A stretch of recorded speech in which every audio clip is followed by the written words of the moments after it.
Hello and welcome back to Watchers in the Fourth Dimension. I'm Anthony, and I would like to thank you for joining us once again for this, our second bonus episode. This time around, we're delighted to bring you more content from WHOlanta 2019, Atlanta's local Doctor Who convention. This week, we have a recording of the Quatermass and other early British Sci-Fi panel that was led by myself and friend of the podcast, Louis Robinson.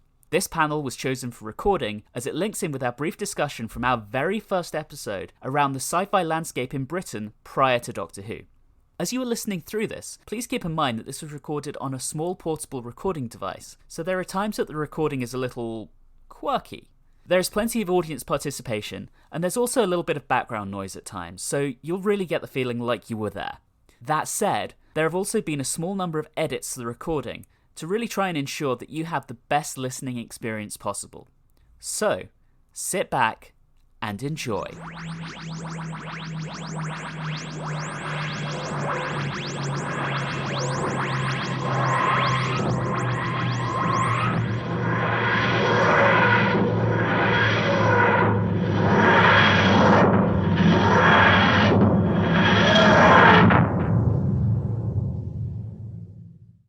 Good afternoon, everyone, and welcome to Quatermass and early British sci-fi.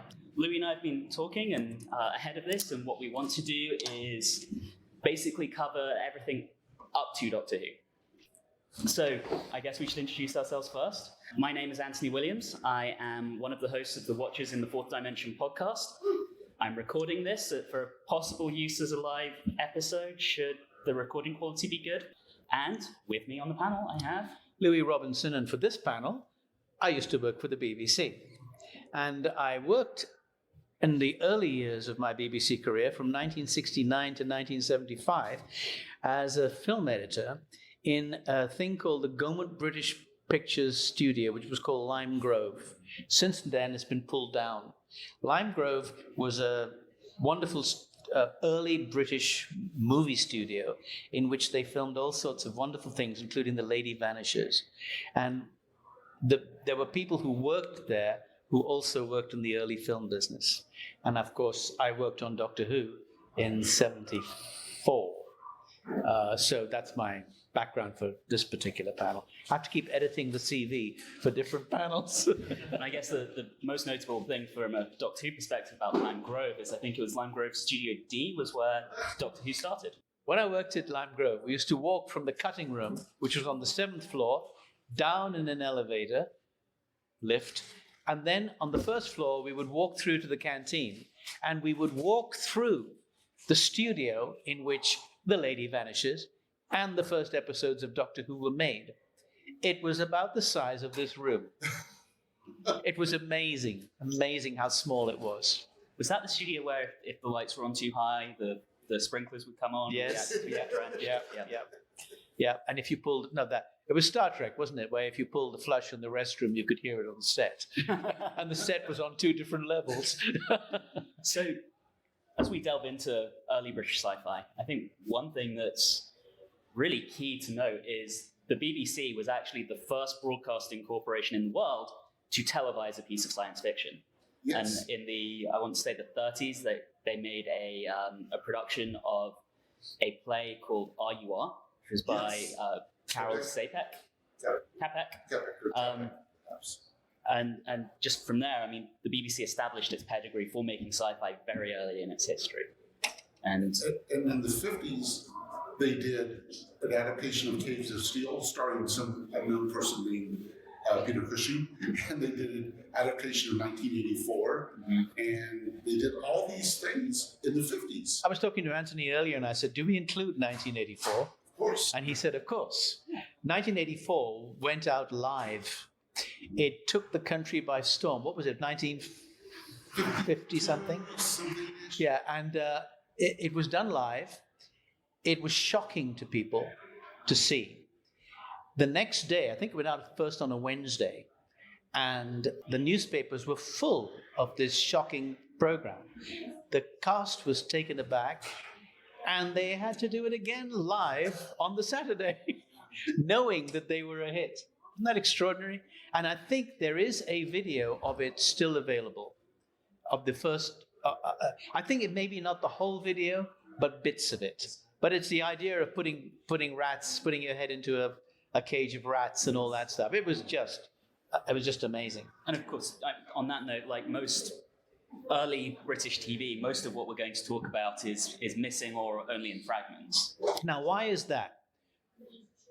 Why is it that we can see American TV going back to the prehistory and you can't see British TV? The answer is that British TV was done on videotape and American TV was done on film. Thanks to Lucy, they had three cameras on 35 millimeter film, and that doesn't degrade. Videotape does degrade. That's why a lot of the stuff was done live and never recorded. The stuff that was recorded, like the early Doctor Who's, were recorded on video, which has degraded, and only kept to a decent standard because they were filmed. They actually had a camera facing a projector. They filmed it, they had it on negative film, 16mm, and they would export it all around the world, which is why you get all the stuff from all around the world. Now, of course, one early experiment, and the reason we have just the 2 episodes of the very first Quatermass serial, the Quatermass experiment, was because they were experimenting with video, and recording. So if you watch those 2 episodes, it's hilarious. They've literally pointed something at a screen, and at one point a fly lands on the screen. You see this fly scuttling around for a little bit. Aaron. Question. Okay, so video would be great. So if they're taking the camera and they're filming a video monitor, why didn't they just put it on film in the first place? Money? Can I answer that? Go on. Well, the tradition of TV is using electronic video cameras, and the production would be cut on a switcher live as it's happening. And if you stopped all that and did it the Lucy way with 3 or 4 film cameras running, the expense just shoots through the roof. Oh, okay. Also, if you did like a motion pictures made with 1 camera, you're talking about it taking four times the amount of time. It still all has to be edited again. Yeah.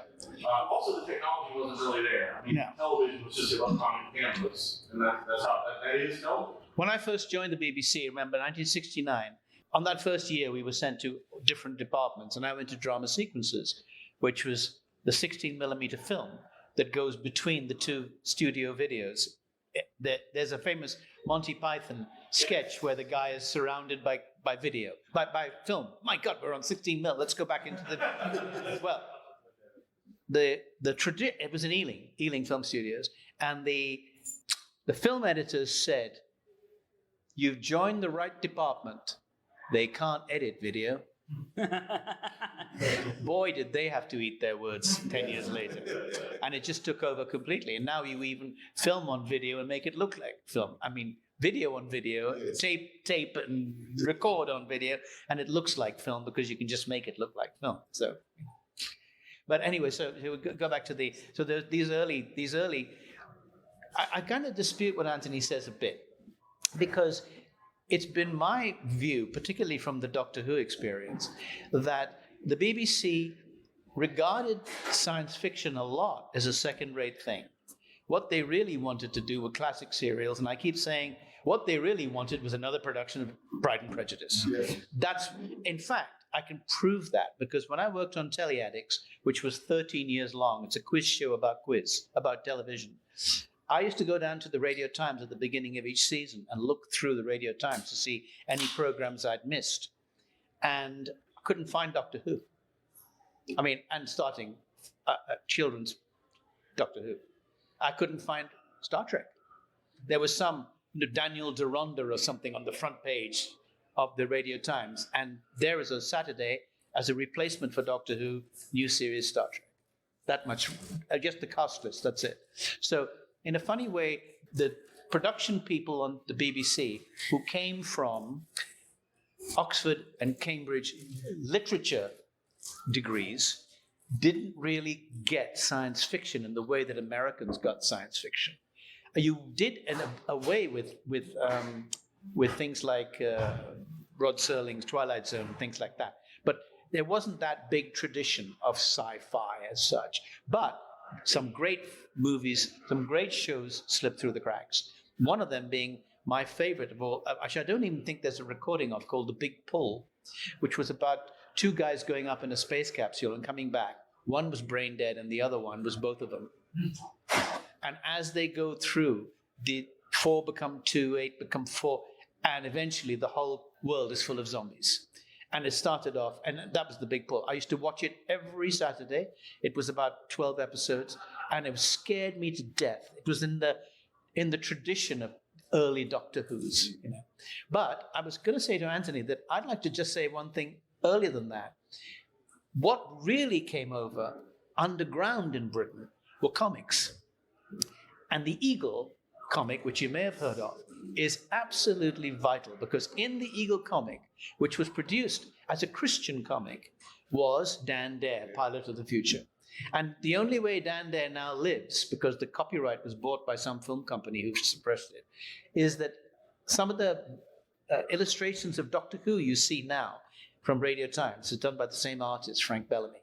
And that's where Doctor Who, that's where it follows. And it's so funny because they started this Christian comic, The Eagle, with the life of Christ, a serial.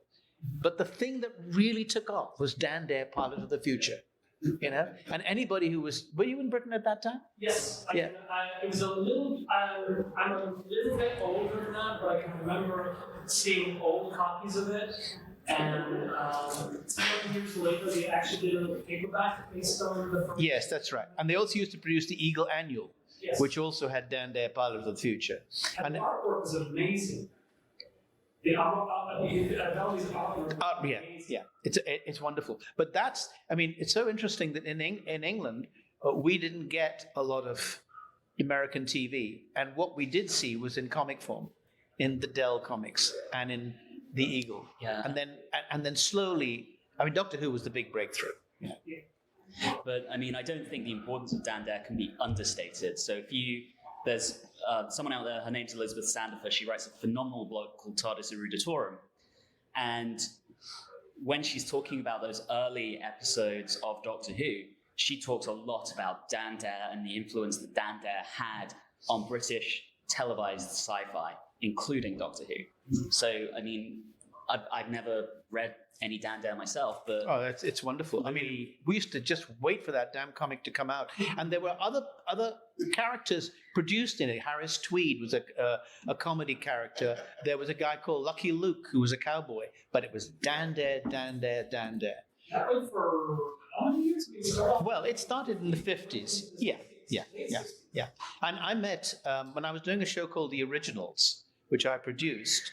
I met some of the people responsible for doing that. I met the daughter of the guy who started it, the Reverend something, and she had a very big head, and she was the model for the baddie of Dan Dare called the Mekon. The Mekon was green and had a very large head, and there's a photograph we had of her, of the Mekon, and her as she was, and she actually said, they used to say, That's what we need. We need to draw her as the Mekon. And he had a sidekick called Digby. So it was very kind of old 1950s. The posh guy was Dan Dare, and the second in command was Digby. And he was yes gov, no gov, all that stuff. But I think the people in television, the producers in television who dared say they liked sci-fi, needed every help they could get. And they got it a lot by books. Mm-hmm. And Bill can probably tell you what all the books in the early 50s that came out of Britain. Well, let's talk about John Wyndham. John Wyndham, yeah. In fact, British science fiction. The tripods. The tripods. No, not the tripods. Day of the Triffids. Day of the Triffids. Triffids, tripods, the three somethings. but the Witch Cuckoos, also called Village of the Damned.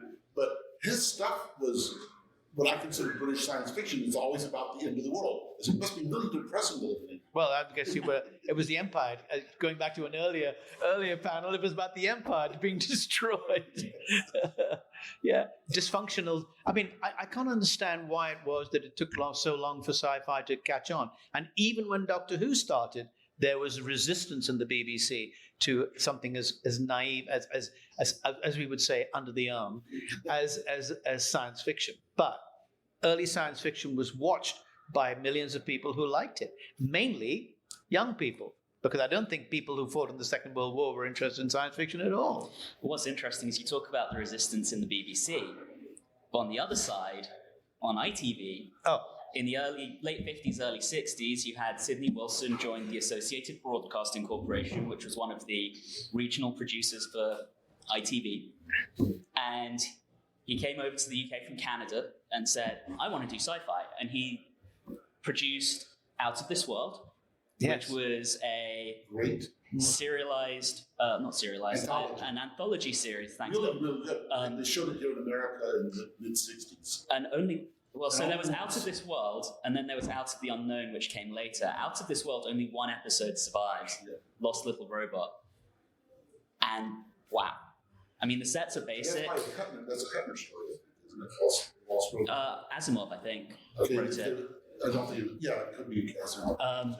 But, I mean, it was presented by Boris Karloff, and, I mean, it was phenomenal, what I've seen of it, what you can see. And then he also did the Pathfinders trilogy over in ABC, which was preceded by Target Luna. Target Luna's lost, but the 3 Pathfinder serials still exist. And one of the early BBC ones, which I can remember watching, was A for Andromeda, which was another a great show about a robot woman. Yes. They remade or... They remade it, yes. Yes, I've seen that, and it's pretty good, but I haven't seen it. But it says something about the British mentality at that time. That, I mean, Britain celebrates its tradition and is held back by its tradition. Mm-hmm. So, that's probably the reason why sci-fi didn't take off. Also by the fact that the place was being run by people who didn't understand popular culture. Until Monty Python. What is this Monty Python? There were still people who wore tweed jackets and drew things on the tables with pens, and were all members of the armed forces who would come into the BBC and became the officer class, if you like. And we younger guys were saying, what about? And they were going, no, that's not the sort of thing we do, old boy. So it wasn't until that incredible revolution of the Goon Show, the Go-On Show, what's this all about? Monty Python, which was a fluke. It should never have happened. And then, big one? 50 years. Isn't that amazing? Getting a phone call from a friend saying, have you seen this program? Nobody's mentioning it, but you got to watch it. So I watched episode 2 and thought, this is amazing. And the people who ran the BBC were absolutely perplexed as to what it was all about. But all that came from the radio side. Because the Goon Show started on the radio, all the Python started on the radio. So glad you mentioned that, because the Goon Show, radio was very important in Britain until the 60s, more than here. Here, like when you listen to one of those Sherlock Holmes things, they're pretty crap, really, compared to what you would get on the BBC's Sherlock Holmes versions, which were John Gielgud as Sherlock Holmes. Yes. Right. So what would happen was people would sit and listen to the radio, and one of the things on radio was Journey into Space, because it was done cheaply, and you could go. Here come the killer robots. You could get away with that stuff on the radio. And it wasn't until the radio producers who did The Goon Show, Spike Milligan, who did Journey into Space, some of the more avant-garde things on radio, got promoted into TV, that things began to change. So in fact, we were going to talk tomorrow about television production. You have no idea how important. Everybody thinks a guy sits in an attic and writes script, and then they say, this is really good, we're going to make it. It's not like that. It's a whole moving culture that changes. As you'll know if you've seen A Journey into Space and Time, is it An Adventure in Space and Time, the docudrama. Time and Space. Fantastic. I mean, everything about that is accurate, even up to the cameraman going, this will never work. Absolutely right, Yeah, so radio is very important. I mean, goodness gracious, a female producer? My God. God forbid. Go and get some coffee. So just carrying on with Sidney Newman, on top of Pathfinders, on top of Out of This World, he also started the Avengers, The Avengers, original, which started out as effectively a spy drama, but then became what's now termed as Sci-Fi. And again, huge influence on almost everything that came after. You look at certain periods of Doctor Who, and you can see the Avengers all over that. Oh, and then, of course, there was the new Avengers. Of course, that's a little further than we're talking today. And here's the thing. With no budgets, because British television had no budgets, what they got as a solution on ITV were puppets. Good puppets, really good puppets. Yes, but you see how you can see that underneath this leaden weight of let's do Pride and Prejudice again, there was this. But we want to do something different. We want to do something different, and then suddenly, but even when Doctor Who was cancelled, there was still that no, we're the drama department, and we're not going. And the guy who did it, whose name escapes me now, was he ended up as the head of Michael Grade. No, I know Michael Grade. My God, I've told you this before. But I asked him, why did you cancel Doctor Who? And he said, I didn't like it. Which is great. You go to Cadbury's and you say, what's your best-selling line? Whole milk. Stop that. I don't like that. But there was a producer whose name escapes me, who I worked with on Bergerac and. Is it John Nathan Turner? No. It's actually one of the toffs, one of the Oxford grads, who basically suppressed Doctor Who at the end. It wasn't in his bloodstream. And tripods. They killed tripods. Is that Jonathan Powell? Was that Jonathan Powell? He's got it. Jonathan Powell. You might get there eventually. Just keep throwing names and something sticks. No, Jonathan Powell is the guy. But he was the last of the generation who I think if you'd said to him, I've got this sci-fi script, he would have said, get lost. Going slightly off topic here, but what's interesting with him is on the special features on the Trial of the Time Lord DVD, on one of the documentaries, they show very briefly a page of the script, and if you pause it, you can see his notes, where he's saying, I think this could be done better here, here, and here. And I don't think his problem was with Doctor Who as a concept. He just felt that it wasn't being done well. Well, put some more money into it then. Yeah, exactly. Right, sure. But anyway, we're going 20 years too far. What we're trying to do. But what you see, put more money into something. Forget it. What's that? But that story about pre-Doctor Who British television science fiction is the story about young people with new ideas fighting the orthodoxy. And the orthodoxy had the money and the power. And they also treated you like shit. Believe me, I've had to sit at dinner tables with them where they've just said, if you said I worked on Doctor Who, they would get that wonderful English sound which goes,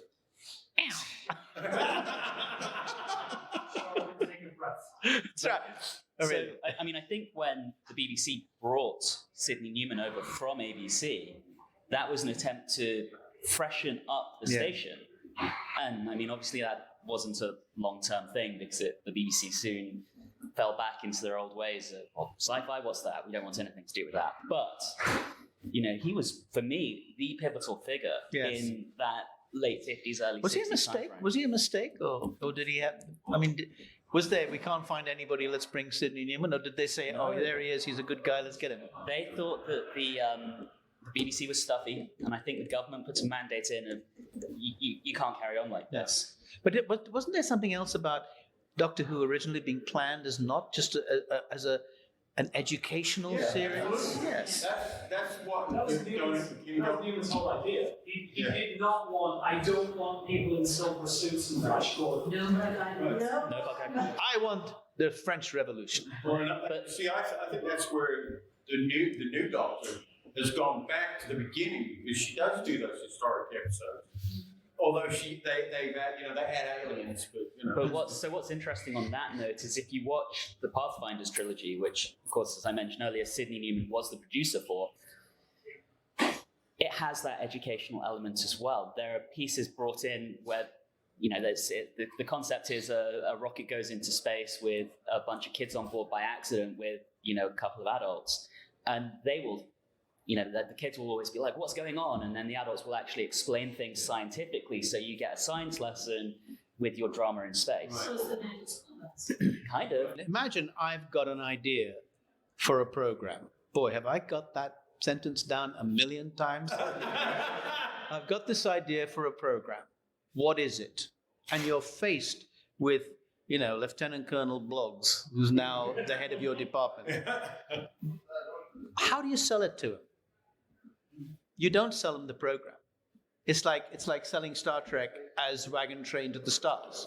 You know you're not going to do that. But that's the way you approach him, and you say, right now you would say, I've got this multiracial cast. Here's the money. And you're not going to make that the program. But that's so every time you have to look at the politics of the situation, and I don't know where sci-fi got a bad rap. I mean, for God's sake, what about Lord of the Rings? What about The Hobbit? Nobody thought of doing those, and yet they were the ultimate kind of Oxbridge, clubby books. But I remember when I was, this must have been in the 70s, I was going on the tube. Everybody had that big yellow version of The Lord of the Rings, and they were all reading it, and I'm thinking, why isn't this on TV? So interestingly, there was the graffiti was spread on lives. It was everywhere. There was an article in the Telegraph, I think 2 or 3 days ago, around how Oxford rejected J.R.R. Tolkien. They were like, he was their greatest ever graduate, and they want nothing to do with him. So this leads to, why didn't they adapt anything of C.S. Lewis's science fiction stories? Here he is, a Don. He's, the most famous Christian apologist in England, and well, maybe that's the reason. back then, back in the 50s. Yeah. They could have done. But I guess I've got this great idea for a program, and it's about a man who goes to the moon. Immediately, somebody goes, "You know how much that's going to cost?" Okay, folks, Saturday morning movies. Yes. We used to go to see Saturday morning movies. What did we see? Captain Video. Yes. Zombies of the Stratosphere. We saw, hungry for these things, like Dan Dare, which was in full color, but static. What we wanted was to see things moving. And that's why we would go and see the worst ever science fiction movies, because it was so exciting hearing 5, 4, 3, 2, 1. It was wonderful. And the other thing that actually started another big revolution in the 60s was the moonshots. Yeah. Because suddenly people were watching and they were going, oh, and their imagination was being lit. And Captain Bloggs, who ran the department of the BBC, was retiring. So he could go and watch another I keep going back to Pride and Prejudice because I think it's been 5 years and there should be another one along in a minute. It is her best novel. It is a really good piece, but I've seen it. It's one of my favorite books. It is a good and I love some of the adaptations, but come on, give us a break.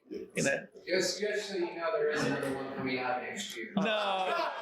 Is there? At least they could change the ending. But can you imagine what the BBC thought of The Saint? The BBC tried twice to make an American-style series. Yeah. One was called 01 with Nigel Patrick, filmed at the Metro Film Studios where they shot 2001 in Britain, and the other one was called The Third Man. Yes. With Michael Rennie.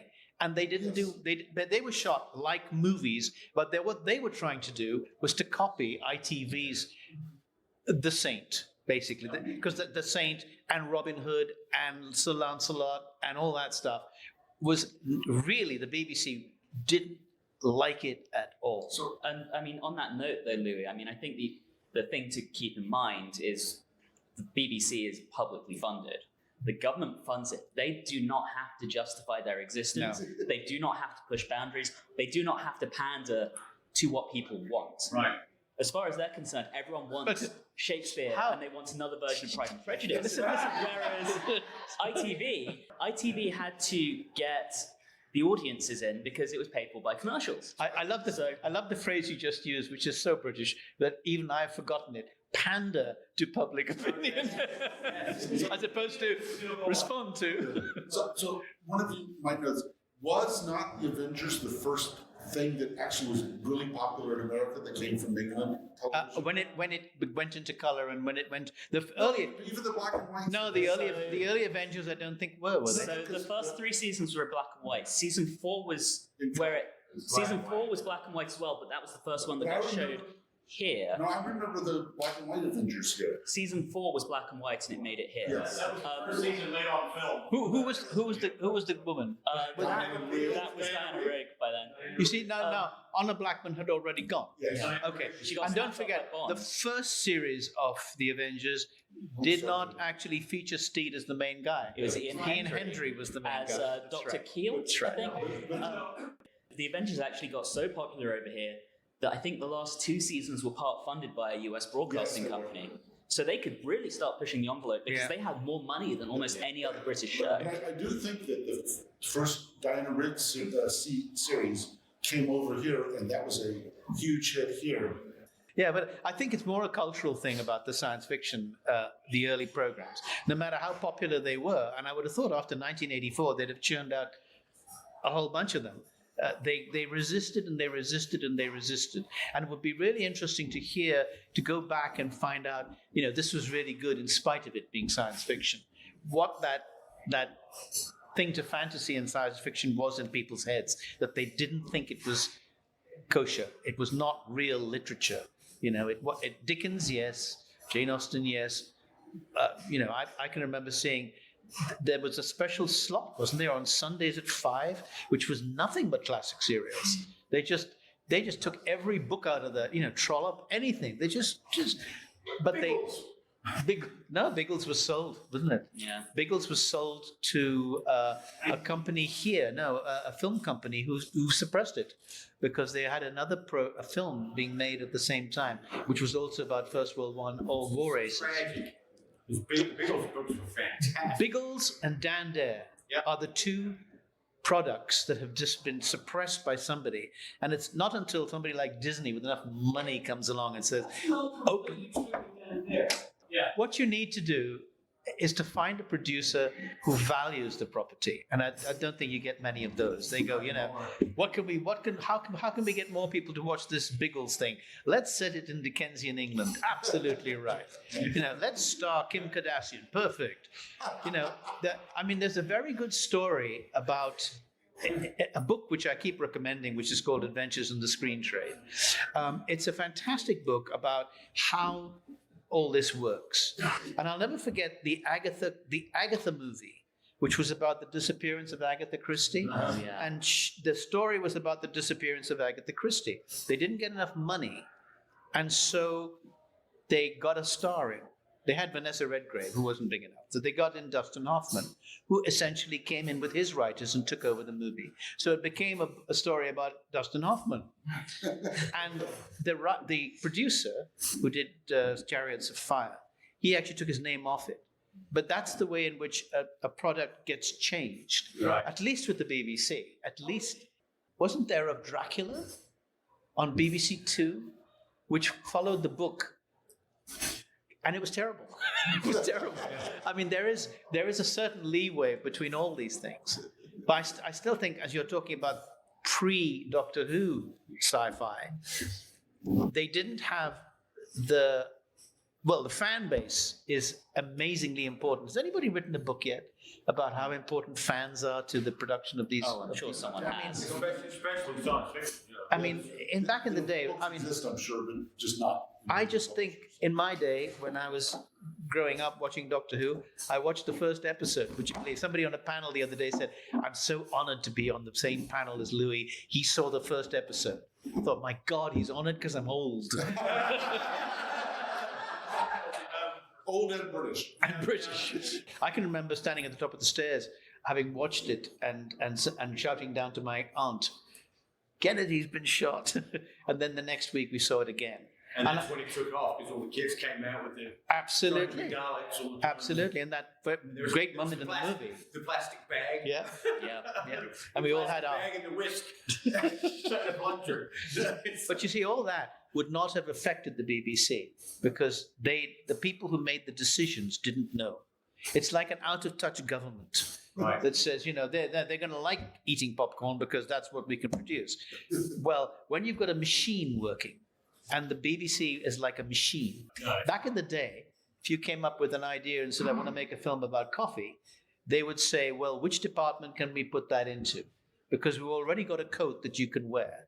And this is I know, let's do a version of Pride and Prejudice where everybody drinks coffee. Because we got the costumes.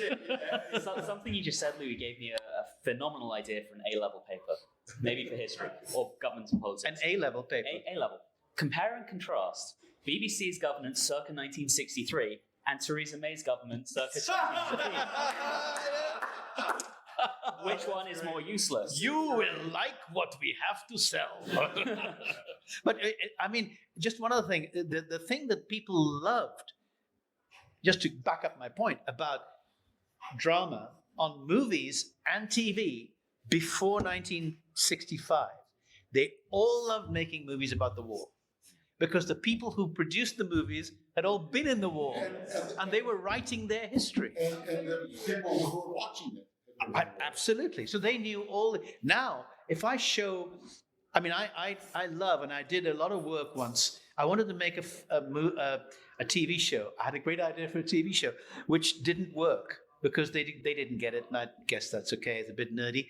I was going to call it Gordon Jackson's War, because in every war movie is Gordon Jackson, and he's always the token Scot. Now he grows old in World War II movies. And I thought, wouldn't it be great to see the different way in which the World War is done, starting with San Francisco, and ending up with The Great Escape. And in it is Gordon Jackson. And get him into the studio and discuss with him how Britain's image of the war continues. But you've got 7 or 8 prisoner of war movies. And how interesting would that be? But that's the reason, that culture of let's do another film about the war. I know we could set Pride and Prejudice in a prisoner of war camp. Starring Idris Elba. Idris Elba's in everything. So one of the contrasts that we have in America is a lot of our great science fiction in the 50s was done in the anthology series, which we had both Alfred Hitchcock, which had a lot of science fiction in it, and Twilight Zone, which was an equal mix of science fiction and fantasy. And those things really shape, I think, American taste. Out of limits, yeah. I think the anthology series, that's a huge point to make. Just Yes. you look at how they tried to import that, and with Out of This World in particular, they wanted to adapt hard sci-fi, short stories. And part of the big problem why Out of This World only got 1 season was they really struggled to get the rights because they were all tied up with publishers and they wanted to do more and they just couldn't.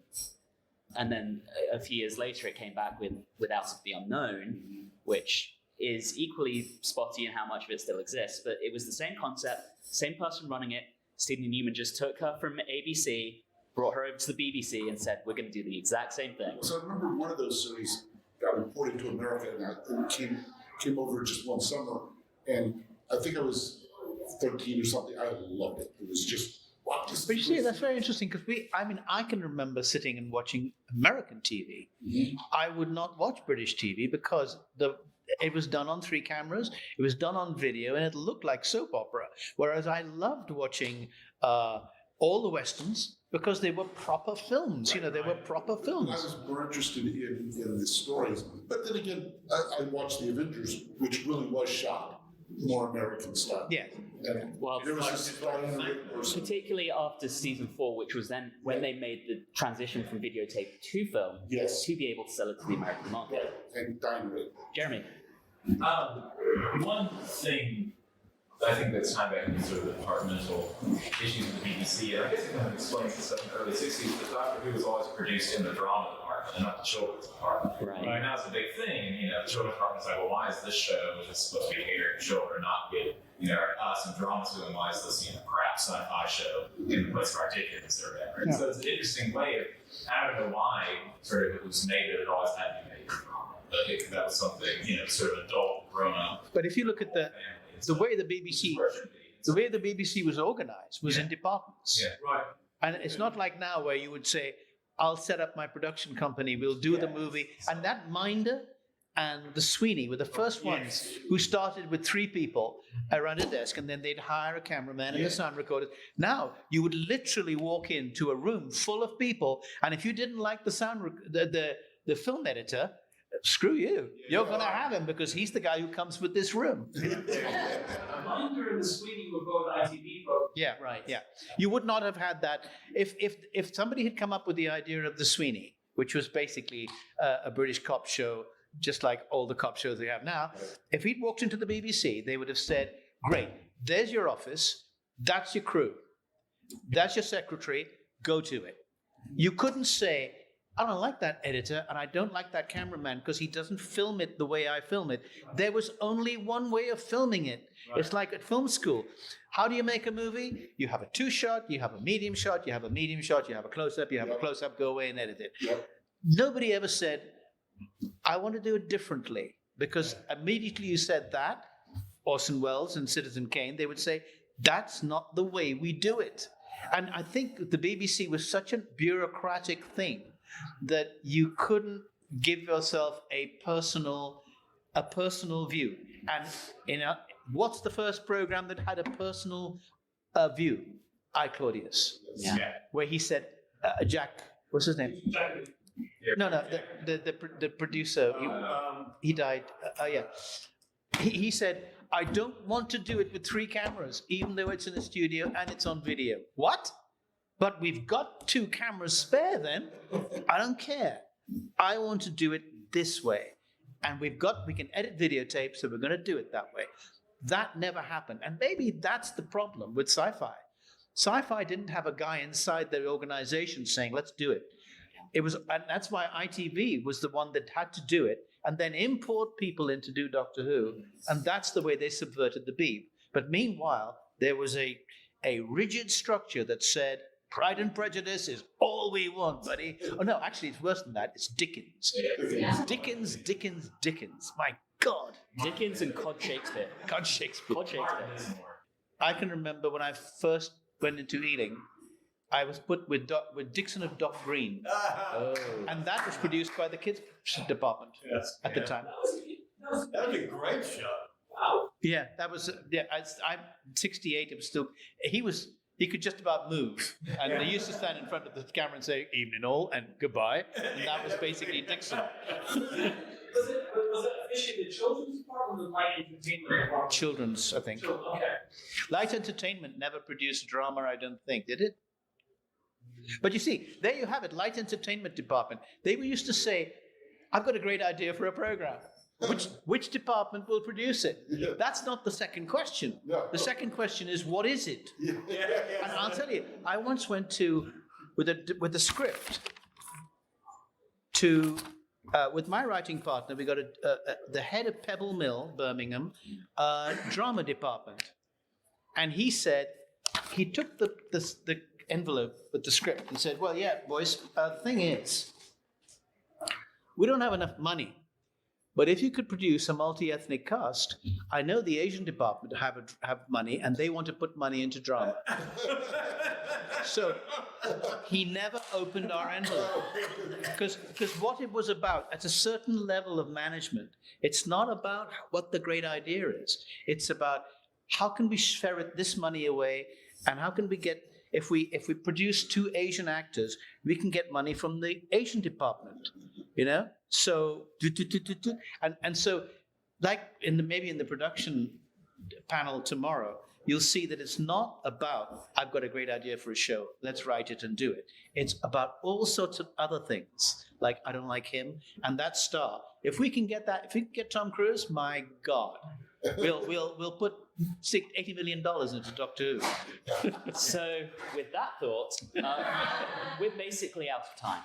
So I'm going to wrap up by saying these early sci-fi shows, a number of what survives of them are available on DVD. You can import it from Amazon UK, Quatermass, A for Andromeda, Pathfinders, Out of This World, Out of the Unknown. You can get it sent to you here. Find yourself a way to watch a multi-region DVD. You get a very small television set. Yeah, and they're phenomenal. Go find a CRT that's about this big, you know. I was going to say Quatermass 2 and Quatermass in the Pit are getting a Blu-ray release this July. And Quatermass in the Pit in Region B, so Europe, came out last summer and looks phenomenal on Blu-ray. And don't think of it as being the movie. That's a different thing completely. Yes. Thank you all for coming. As I said, we were recording this for a total live podcast, which the sound quality is good.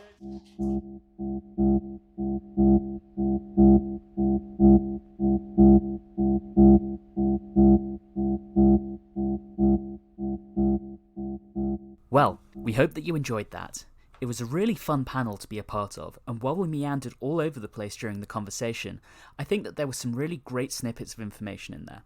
We will be back next week with a regular episode, in which we'll be discussing the Dalek invasion of Earth, and another bonus episode with the second set of interviews from WHOlanta will be available sometime in the near future as well. Thank you, and have a good one. You have been listening to Watchers in the Fourth Dimension with myself, Anthony Williams, and with a special guest spot from friend of the podcast, Louis Robinson. This bonus episode, Pride and Prejudice Again, was recorded in front of a live audience at WHOlanta on the 4th of May 2019. You can find us on Facebook, Instagram, and Twitter at Watchers4D. If you're enjoying this podcast, please leave us a review on either Apple Podcasts or Stitcher. And remember, you can always rely on the BBC to remake Pride and Prejudice again.